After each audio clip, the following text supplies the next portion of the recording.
So this month's meeting is going to be our Occupy the Vote effort. And really, just to get a little bit deeper into it from the conversation we had earlier, the Occupy the Vote, the whole idea behind it nationally at the National Urban League is about not just increasing voter turnout, but making sure that the voters who are coming out are educated, are informed, and are aware of their rights, of what they're voting on, and of the long-term impact of those votes and how they're going to affect communities, primarily the communities that the Urban League serves nationwide.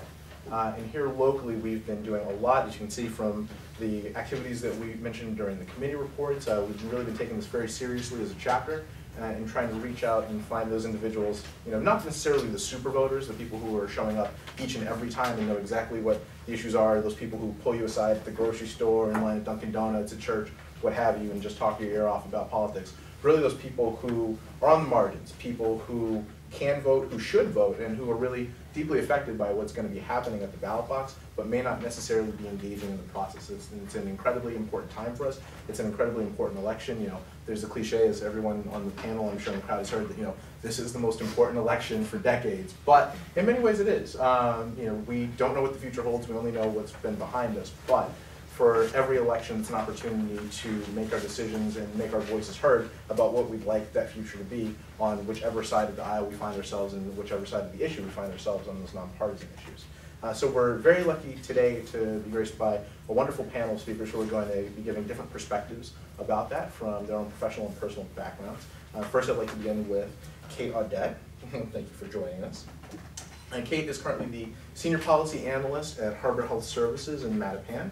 It's a nonprofit community health organization that operates community health centers in Dorchester and Cape Cod, and an elder service program in Mattapan, and other community programs in Dorchester. In addition to her work there, she's also an adjunct faculty member at Boston University and at Semon College in their graduate schools of social work, where she teaches social work in the social policy sequences. Kate got her Bachelor of Science degree, Bachelor of Science in Urban Studies from Worcester State University and her Master's of Social Work from Salem State University. So go state schools, that's good. That's good. She's also a graduate of the Initiative for Diversity in Civic Leadership program. Which year were you for that program? 2009? Yeah, it kind of went together after a while. And in addition to that, she also serves as the co-chair of the National Association of Social Workers Massachusetts chapter Political Action Committee. And so she's done a lot of work and is really hopefully going to be bringing an interesting perspective on how policies, regardless of who's implementing them, are really going to be affecting our communities at both the social level and in general. Next, I'd like to take a moment to introduce Gintadas Dumkus, who is the political editor for the Dorchester Reporter. Gin covers City Hall, covers the State House for the Dorchester Reporter, as well as stringing a little bit for State House News. He's a Quincy native, but we won't hold that against him. He's written for State House News and Boston Magazine, and he's also appeared on WBUR, WGBH, and WRKO. And finally, we have Jeff Semon from the Massachusetts Federation of Young Republicans. Thank you for joining us. He's a Lexington resident, he's a business consultant, and a former candidate for the 5th Congressional seat here in Massachusetts. So thank you very much. So first I'd like to begin, Kate, and I'm just going to go down the line here. What's going on? How's the race look right now? Oh my goodness, so we're watching a lot. I kind of wear these two different hats. In my role as a co-chair of a PAC, we do very partisan work, so we endorse candidates across the state level for various offices, specifically candidates who are in line with progressive social work ethics and values. And then in my role as a policy analyst for a nonprofit that is heavily federally funded, everything that we do is extremely nonpartisan, but we do try to educate all of our patients and community members about what's going on with the election. So where your polling location is, what the ballot questions are, and then what the potential impact of certain issues will be on our ability to provide services. So, gosh, there's so much that we're watching. With the presidential election and with things in general, our perspective at this point is absolutely everything could change or nothing could change. With healthcare reform, we had the big victory with the Supreme Court recently, so we know that a lot of the gains that health centers have made, and specifically a lot of the gains that Massachusetts has made, are temporarily protected.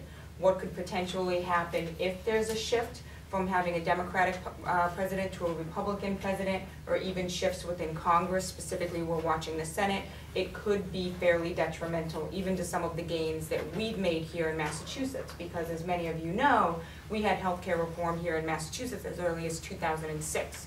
So as a state, we're really moving into the second and third waves of healthcare reform here. So we're starting to look at issues like disparities. We're starting to look at issues such as cost and access and really how we've been doing. But if things start to shift federally, the ability for community health centers, for example, to continue to provide care in communities such as Dorchester, Roxbury, and Mattapan could be severely compromised. So we're watching that very closely. Thank you. Again, from the press side of things. The press, actually. I'm glad I'm in the middle, too. It's usually where the press is.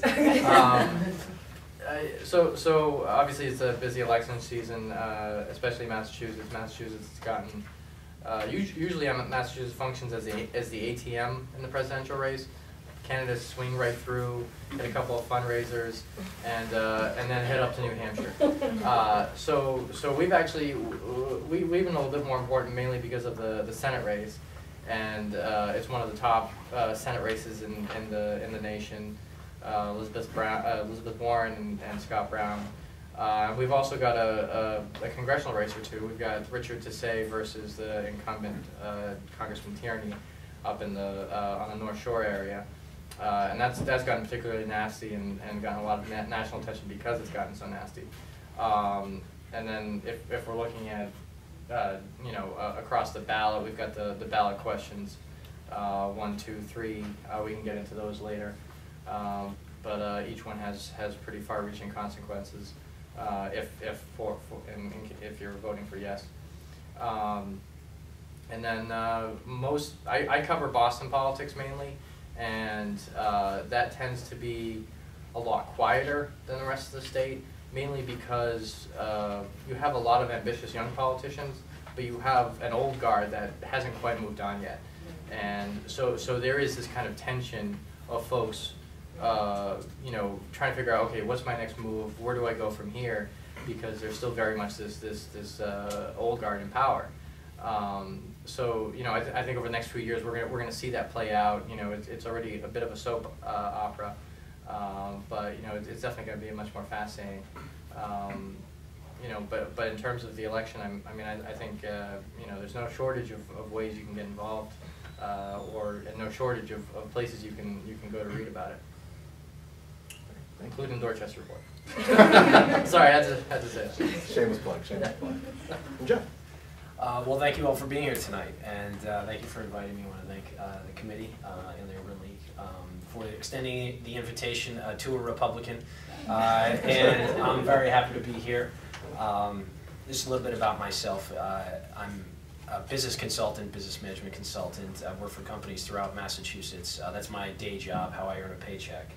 And I just finished up a congressional campaign, which, as you can tell, I'm here, so I lost in the primary. But I encourage each and every one of you, if you're interested in politics and interested in running for office, definitely explore it. It is a very rewarding educational experience, something that will be invaluable, and you will gain a newfound respect for everybody who runs for office, regardless of the party that they are running for, because it's an extreme challenge.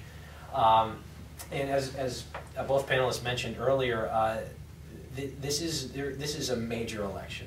This is a major election, whether Barack Obama stays our president or Mitt Romney becomes our new president. There will be large shifts in how our government is run.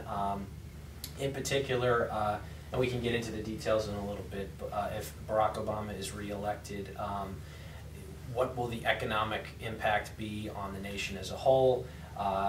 Likely what would happen if Mitt Romney is. And I can say regardless of who is, we have just passed $16 trillion in debt. 16 trillion is kind of an unfathomable number to me.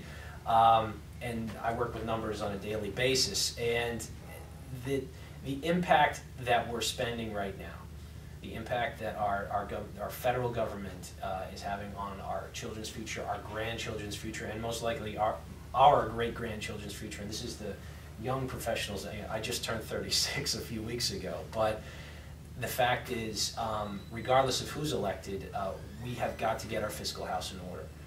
And things will change dramatically for everybody in this room in the next few years. And it's a question of who we want to elect and who whose policies and